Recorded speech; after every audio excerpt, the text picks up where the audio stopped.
Today we're going to be factoring using greatest common factor, or GCF.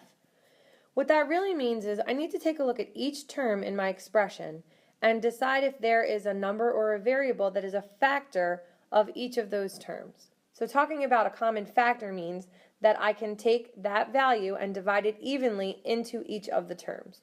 So if we're looking at 4x squared plus 12, I'm going to first take a look at the numbers. So I have to think, is there any common factor between 4 and 12? And I know that there is. 4 can go into 4 evenly, and 4 can go into 12 evenly. So what I do is I take that 4 out front. So now I take a look at the next variable, x squared.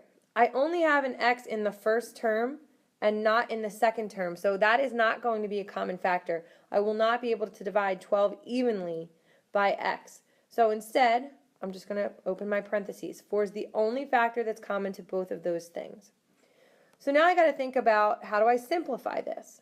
So the work that we're really doing is we're saying 4x squared divided by 4.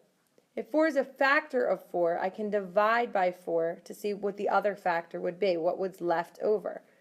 So 4 divided by 4 cancels, and I'm left with x squared. Then I take a look at positive 12. So I have positive 12 over 4. Well, I know that 12 divided by 4 is 3, and that's positive, so it's going to be plus 3. And that's my answer. So I've factored out a 4 from each of those terms to simplify inside those parentheses. So let's take a look at the next one. I have negative 3x and positive 9. So I'm looking again for something that both of those terms have in common, something that each of them can be divided by and come out with a whole number. So negative 3 and positive 9 both have a common factor of 3.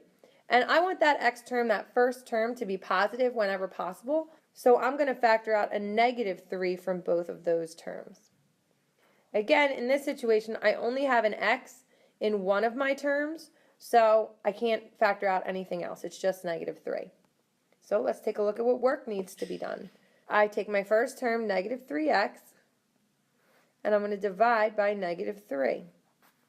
So again, negative 3 over negative 3 is going to cancel out because anything divided by itself is 1. So that's going to be 1 times x, and that's going to give me just x. And then I take the second term, positive 9, divided by negative 3. So I know a positive divided by a negative is going to be a negative, and 9 divided by 3 is going to give me 3. So I can do more complicated problems than this, where I'm factoring out more than just a single number. I could have something like this problem. 6a squared b plus 18ab squared minus 12ab. So there's a lot going on here. So I need to think about what's common in each, and I'm going to look at the numbers first. My numbers are 6, positive 18, and negative 12. All three of those are divisible by 6. So 6 is going to be the first value that I have outside of those parentheses. That's the first factor that's common in all three terms. So then I move to the next variable in each term, and that's going to be a. So I have an a squared, an a, and an a. So because a is common to all of them, I can bring that a out front as well. When you have variables in these problems, you always want to take it to the lowest power that you see.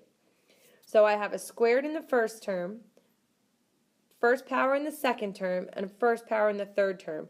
So a to the first is what we're going to factor out of each of those.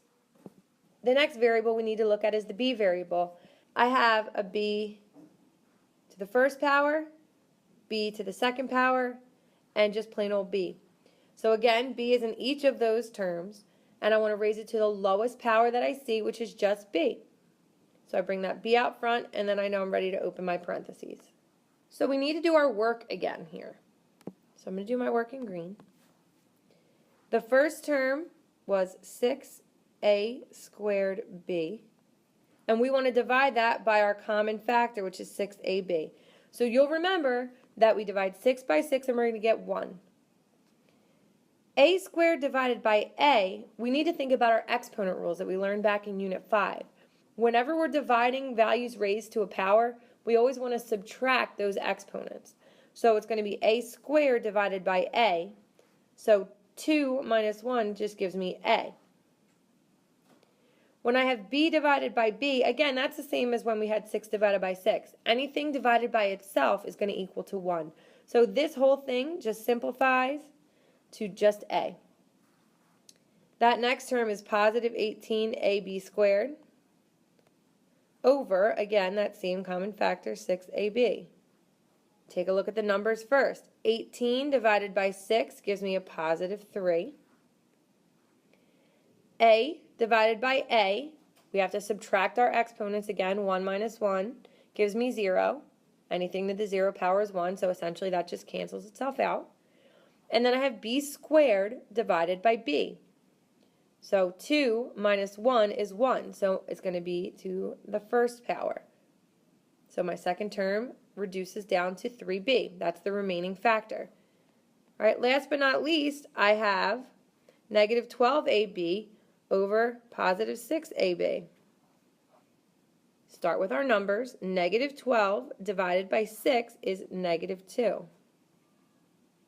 A divided by a, we know that cancels because 1 minus 1 is 0. A to the 0 is going to be 1. And same deal for b. So when all is said and done, I can factor out a 6ab from each of those terms, and I would be left with a plus 3b minus 2.